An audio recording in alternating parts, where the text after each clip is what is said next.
बिस्मिल्लाहिर्रहमानिर्रहीम के साथ में इफ्तार का आदमी और कहने वाले कहते हैं कि नानी ने कसम किया, बुरा किया करके छोड़ा और बुरा किया। यानी एक काम जो आपने किया वो बुरा था और उस काम को आपने दुरुस्त करने के लिए एक और काम किया जो उससे भी बुरा था। तो यही कुछ हो रहा है पीटीआई के साथ। खान साहब थूक कर चाटने पर तैयार हो गए हैं और अब हीले बहाने से कौमी असम्बली में वापसी के ऐलानात किए जा रहे हैं। इशारे भी नहीं दिए जा रहे बल्कि कहा जा रहा है कि वो कौमी असम्बली का हिस्सा बन जाएंगे। तो खान साहब को कराची में जो शिकस्त फाश हुई है उसने लगता है कि खान साहब के होश ठिकाने लगा दिए। जब हम कहते थे खान साहब कौमी असम्बली का हिस्सा रहे, आप एक बड़ी सियासी जमात है और अगर आप चाहेंगे तो वही इत्तेहादी जो आपको छोड़कर गए हैं कल आपके साथ वापस आने मिलेंगे, तो आप भी मौजूदा सेटअप के खिलाफ तरीके अदम एतमाद के साथ अपनी हुकूमत बना सकते हैं। लेकिन खान साहब नहीं मान रहे थे। खान साहब को जोश चढ़ा हुआ था कि सड़कों पर निकलूंगा, अवाम को बाहर निकालूंगा और अमेरिका के खिलाफ बैंड बजाऊंगा। वजह क्या थी? वजह सिर्फ ये थी कि खान साहब को पता था कि उनकी हुकूमत बुरी तरह नाकाम हो चुकी है, महंगाई आसमान पर है, मईशत का बेड़ा गर्क हो चुका है। जब वो अवाम के पास जाएंगे तो बयानिया कुछ नहीं होगा, बयानिया होगा जीरो। लोग गिरबार से पकड़ेंगे और जो खान साहब कहते हैं ना कि मुल्क श्रीलंका बन जाएगा, अगर खान साहब की हुकूमत होती तो अब तक मुल्क वाकई श्रीलंका बन चुका होता। लोग उन लोगों को घरों से निकाल निकाल कर फेंटी लगा रहे होते जिन्होंने आज मुल्क को इस हाल तक पहुंचाया है। तो खान साहब ने अपनी अफियत इसी में जानी कि कौमी असम्बली से बाहर निकल आओ, सड़कों पर चले जाओ, जलसे करो। तो खान साहब ने कोई 70-80 जलसे करके अपनी पॉलिटिकल कैंपेन तो कर ली, इंतखाबी कैंपेन भी कर ली और उन्होंने कुछ बाई इलेक्शन भी जीत लिए। तो खान साहब के सर पर यह खुमार सवार हो गया कि खान साहब बड़े पॉपुलर है, 2 दहाई अक्सरियत लेंगे और उनके जो करीब चेले चमटे जो होते हैं, हर सियासी जमात में होते हैं, हर लीडर के साथ होते हैं, जो बड़ा चढ़ा के बातों को बयान करते हैं कि जनाब वो आपने तो जमीन और आसमान के यानी हला के रख दिए हैं और वो तारीफों में इतने जमीन और आसमान के कलाबे मिलाते हैं कि आपकी जो ना आपको होश ही ठिकाने नहीं होते। ये हर सियासी जमात में होता है। तो खान साहब के तो अपने ही होश ठिकाने नहीं थे। अब खान साहब कराची में जो इलेक्शन में उनके साथ हशर हुआ है उसने कम से कम उनके थोड़े से होश तो दुरुस्त किए हैं कि अब उन्होंने कुछ बातें शुरू कर दी ऐसी कि वो कौमी असम्बली में जा सकते हैं और वो वहां पे इलेक्शन के लिए उनकी मौजूदगी जरूरी है। वो खान साहब का ख्याल है कि अगर वो कौमी असम्बली में जाएंगे और तहरीक अदम एतमाद पेश करेंगे शहबाज शरीफ के खिलाफ और फिर वहां पे निगरान सेटअप बनाने की बात होगी तो अपोजिशन के तौर पर हम मौजूद रहेंगे। अगर राजा रियाज रहा जो भी अपोजिशन लीडर है और उसके साथ मशवरा करके निगरान सेटअप बनाया गया तो खान साहब तो फिर गए। तो खान साहब के किसी ने कान में डाल दिया है, अब उनका ध्यान हो गया है कौमी असम्बली की तरफ। अब उन्हें परवाह नहीं है, अब वो अपनी कराची में शिकस्त का जिम्मेदार ठहरा रहे हैं अली जैदी को और वहां की मुकामी लोकल क्यादत को। जी वो वहां पे जो मुकामी क्यादत है लोकल, उसने काम नहीं सही किया। और खान साहब वोट तो आपके नाम पे पड़े, वोट पड़े खान साहब के नाम पे और नलायक कराची की तंजीम, नलायक अली जैदी, नलायक खुर्रमशेर जमा। वैसे जो शख्स काउंसलर की सीट ना जीत सकता हो, ये खुर्रमशेर जमा जो बड़ी छलांगे मारता है, ये यूसी का इलेक्शन नहीं जीत सका और ये अल्लाह के हुक्म से इसको एमपीए बना दिया गया। और ये कमालात थे उस वक्त की जो हाइब्रिड रजीम के रूह रवा थे, जनरल बाजवा साहब और उनकी टीम, जनरल फैज, जिन लोगों ने सोचा कि खान साहब जैसा हीरा पाकिस्तान को तोहफे में दिया जाए। तो एक ने कई हीरे पाकिस्तान को तोहफे में दिए गए और सब हीरो ने मिलकर पाकिस्तान को एक मंडी बना दिया। और आज हाल ही है कि बोलियां लग रही है, हाल ही है कि किसी को पता नहीं है तो वो किसी जोम में कि जी मैं 2 दहाई अक्सर ले लूंगा और मैं ये सिंध से उनका हो गया बोलोरा और सिंध से हो गई उनकी छुट्टी। और वो जो खुर्रमशेर जमान जो यूसी की सीट नहीं जीत सकता था वो एमपीए बना, 14 एमएनए बन गए और हर एमपी एमएनए अपनी सीट में अपने हल्के में भी इलेक्शन नहीं जीत सका। ये हाल हुआ। और जिनकी औकात यूनियन काउंसिल के इलेक्शन जीतने की नहीं थी वो कौमी सतह पर जब हुकूमत करने आ गए तो फिर यही मुल्क का हशर होना था। मैंने तो कहा था कि ये चलती चुराती दुकान है। नवाज शरीफ ने एक मुल्क एक हुकूमत चला रहे थे तो सबने सोचा कि हुकूमत तो बड़ी आसान होती है, किसी को भी दे देंगे चला लेगा। और वो एक चलती चुराती दुकान उसमें बिठा दिया गया एक ऐसा शख्स जो कि जिसको ना हुकूमत चलाने का तजर्बा था, ना उसको हुकूमत चलाने की कोई ट्रेनिंग थी, ना उसकी ख्वाहिश थी, ना उसको कुछ आता था। तो उसने वो सारे गाहक भगा दिए अब वो दुकान बर्बाद करके ताले लगा के कारीगर भगा के अब वो चाबियां दे दी पुराने मालिकान को, ले जनाब अब चला ले। वो दुकान चलते चलते टाइम लगता है, तो बर्बाद करने में तो 3 साल लगा दिए, जिस मुल्क को बनाने में हमने 70 साल लगा दिए थे। अब उसको आबाद करने में लगे हैं। तो खास साहब का थोड़ा दिमाग हुआ दुरुस्त, यानी थोड़ी चाबी उनकी हिली है। तो अब वो कौमी असेंबली में वापस जा रहे हैं, तो फिर आप ही समझो की हो रहा है। दूसरा, खान साहब ने जो कराची के इलेक्शन को धांधली करार दिया और उसकी जिम्मेदारी डाल दी मुकामी क्यादत पे, यानी हुण खान साहब ने वोट नहीं पै रहा। कराची से वोट बल्ले नूं पैना सी, कराची से वोट इमरान खान नूं पैना सी, तो वोट किनू पिया? और जी हमारा मुकाबला वो पीपल पार्टी से था ही नहीं, हमारा मुकाबला तो सिंध हुकूमत से था, हमारा मुकाबला फलाने से था। ये शुक्र करें अभी कराची के इलेक्शन में पीटीआई तीसरे नंबर पर है, जमात इस्लामी दूसरे नंबर पर है, पीपल पार्टी पहले नंबर पर है। और अगर होती एमक्यूएम बीच में तो नंबर पता नहीं शायद 7वां 8वां होता, और पता नहीं होता भी कि नहीं भी होता। ये तो एमक्यूएम को शुक्र अदा करे पीटीआई जाके कि बड़ी मेहरबानी आपने इलेक्शन लड़ा और हम कम से कम इस पोजीशन में है कि किसी के तरले मिन्नतें कर लेंगे, जमात इस्लामी को पकड़ लेंगे, कुछ आजाद उम्मीदवारों को पैसे वैसे लगाएंगे तो हुकूमत बनाने की पोजीशन में आ सकते हैं। लेकिन अभी भी रिजल्ट बाकी है। वो जी वहां पे रिजल्ट लेट हो गया, नताइज बदले जा रहे हैं। भाई नताइज बदलो, धांधली करो, आरटीएस बिठाओ, जो पीएसपी का सीटें जी मुस्तफा कमाल की थी वो इनको दे दो, जो एमकेएम की सीटें थी वो इनको दे दो, जो किसी और की सीटें थी वो इनको पकड़ा दो और इनको हीरो बना दो कि ये मुल्क के मसीहा है, और फिर ये बन जाए पूरे मुल्क के कायद आजम सानी बन के बैठ जाए। कायद आजम सानी कराची में इलेक्शन हार सकते थे, सवाल ही पैदा नहीं होता। तो कम से कम खान साहब को कायद आजम सानी कहना ही छोड़ दें, इसमें कोई शक नहीं। ये हकीकत है कि तरीके इंसाफ एक बड़ी सियासी जमात है, लेकिन फिर सियासी जमात को संभालने का तरीका भी आना चाहिए। लीडर को भी उतना ही बड़ा होना चाहिए ना। लीडर की जेहन हो छोटा कि मैंने फलाने से हाथ नहीं मिलाना, मैंने फलाने से बात नहीं करनी, मैंने मुज़ाकरा नहीं करे। खास साहब ने आज तक किससे मुज़ाकरात किए?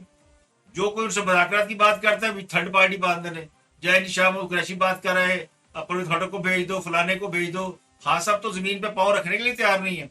ये तो अल्लाह ने उनके पाँव के साथ कुछ ऐसा कर दिया कि अब वो जमीन पर पाँव लगाने की कोशिश करते हैं और जमीन पाँव लगाने नहीं देती। वरना वो जितने जख्म उनकी टांग पर है, वो तो टांग टूटी हो तो जुड़ जाती है, लेकिन खास को पता नहीं कौन सी गोलियां लगी हैं कि इनकी टांग ही ठीक नहीं हो रही।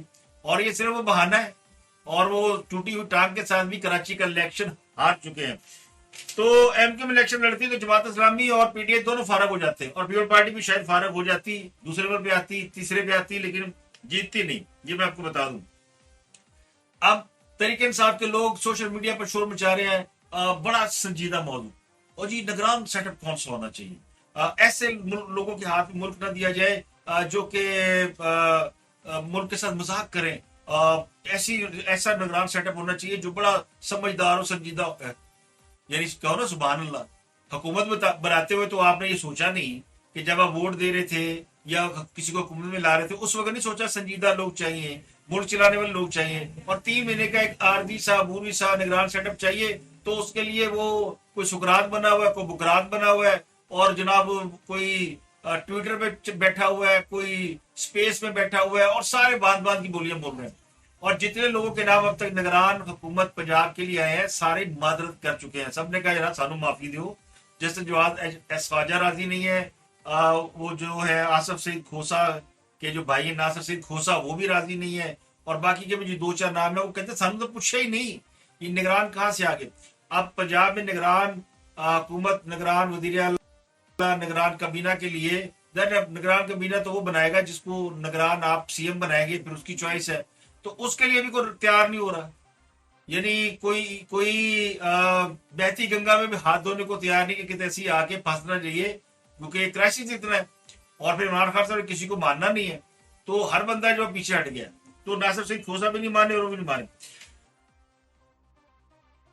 अब अगली खबर ले लें आप मरियम नवाज के हवाले से कि मरियम नवाज 22 जनवरी को आ रही है। इस बात की तस्दीक हो गई है कि मरियम इसी महीने आ रही है 22 जनवरी को पाकिस्तान वापस। यानी 1 हफ्ता रह गया, और राणा सनाउल्लाह साहब पाकिस्तान से जा रहे हैं। वो जा रहे हैं लंदन, और उन्होंने मिलना मियां नवाज शरीफ से। उन्होंने इस बात की तस्दीक कर दी है कि मियां साहब ने सानू बुलाया। अब वो बुलाया किस वजह से है? बुलाया जाहिर है दो वजह है। एक तो पंजाब में जो कड़मस हुआ, पंजाब में जो श्योरिटी दी गई थी कि हमारे हाथ में हुकूमत आ रही है, वो उसमें नाकामी, उस वक्त फेलियर हो गया। और दूसरा फिर आगे आगे की करना है, यानी ये जो आगे इलेक्शन आ रहा है उसके बारे में राना सलाना साहब से होगी गुफ्तगू।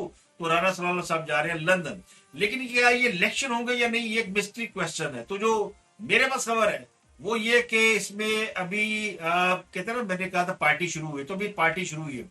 हाँ साहब कौमी असम्बली में जा रहे हैं, तो उनको तो कौमी असम्बली में कोई ना नहीं करेगा, वेलकम जनाब। लेकिन क्या पंजाब में इलेक्शन होंगे, ये है मिलियन डॉलर क्वेश्चन।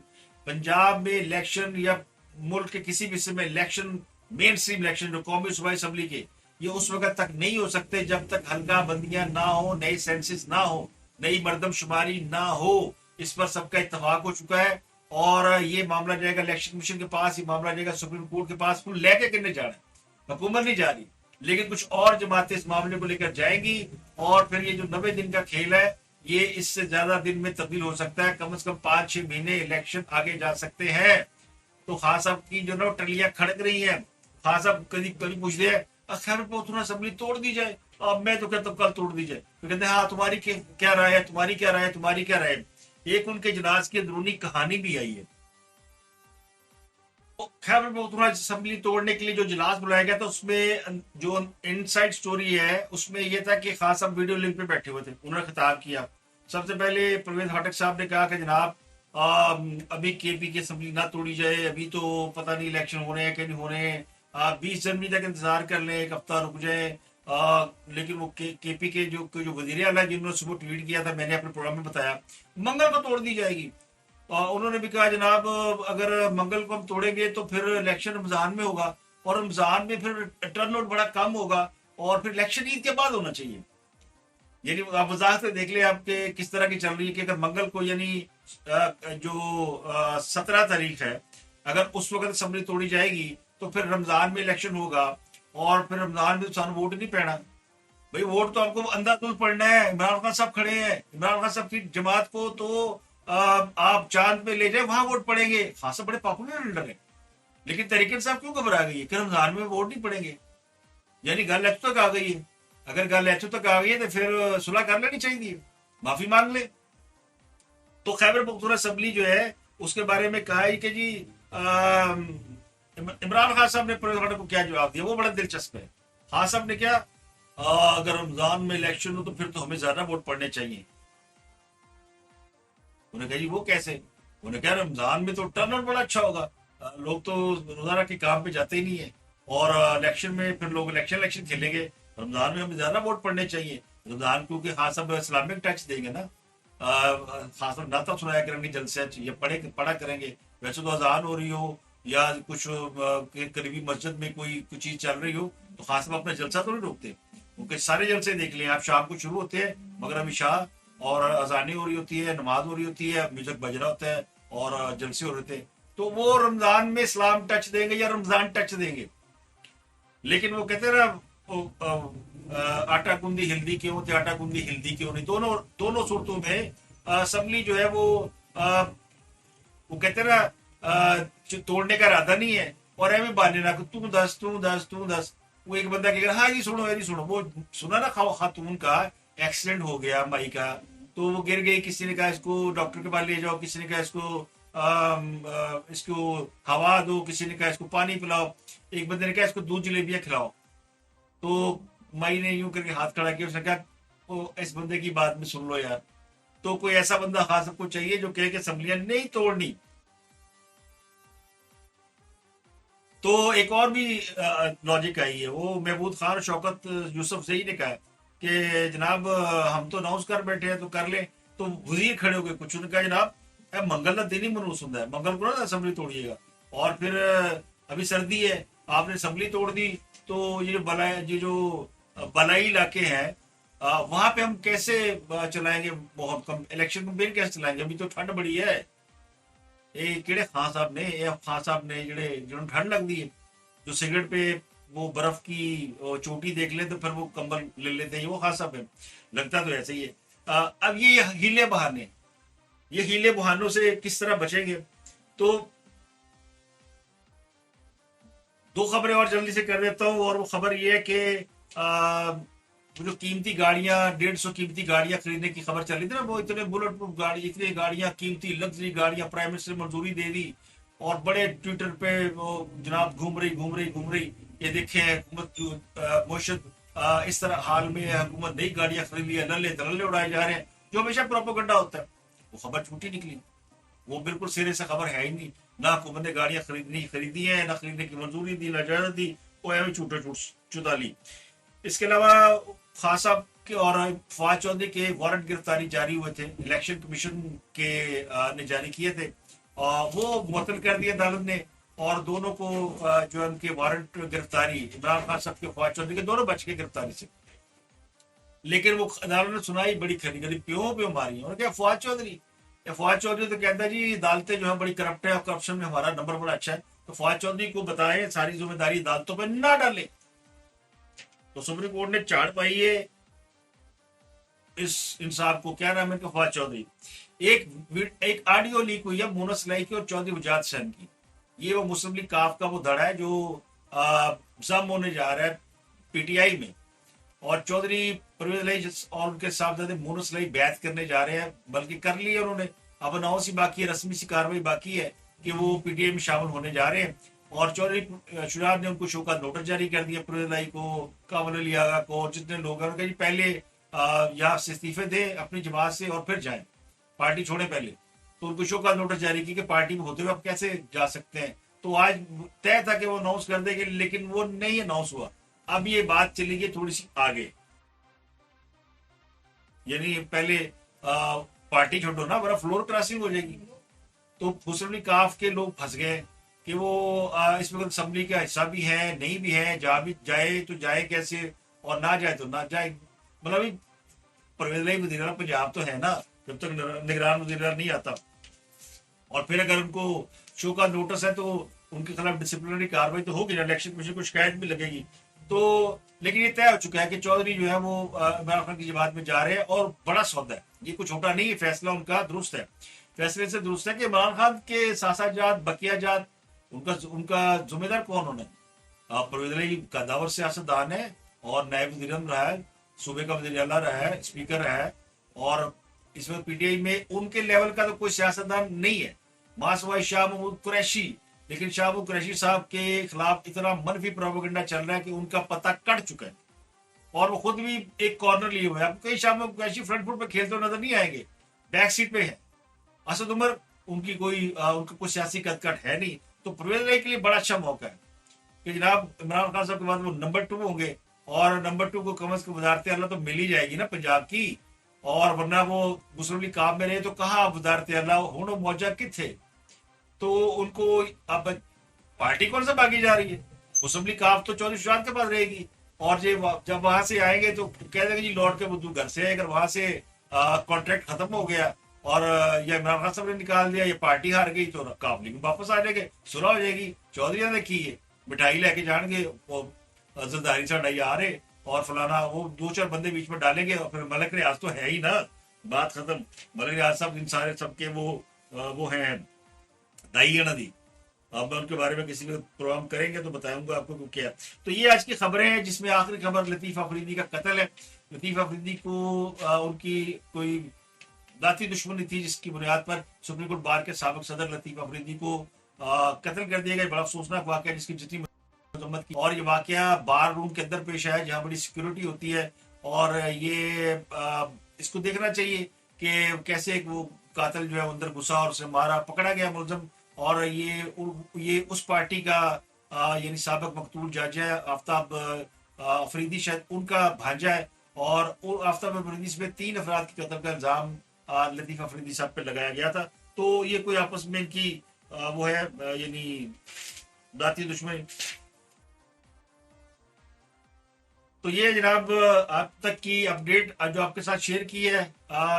खान साहब जो है वो कहते हैं लौट के बुद्धू घर को आए, तो ये जा रहे हैं कौमी असम्बली में वापस, और इन्होंने इरादा किया हुआ कि शहबाज शरीफ के खिलाफ तरीके अदम एतमाद लेकर आएंगे, और एमक्यूएम को मना ही लेंगे। पुराने तल्लुकात है किस तरीके से खींच खांच लेंगे, और एमक्यूएम नाराज भी है। कराची में जो कुछ हो चुका है या सिंध में जो कुछ हुआ है, तो एमक्यूएम को यानी अपने दाम में ले लेंगे।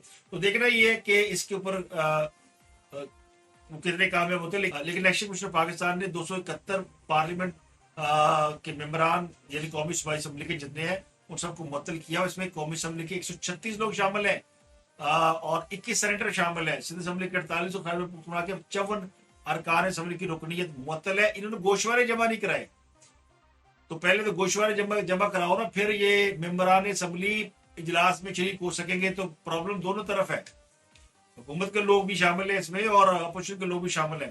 तो वो कहते हैं ना, वो जो सुनामी था ना, वो सुनामी जो है वो अब बदनामी में तब्दील हो चुका है। तो अब तक के लिए इतने, अपना गिरदोनवा के लोग का बहुत बहुत ख्याल रखिए।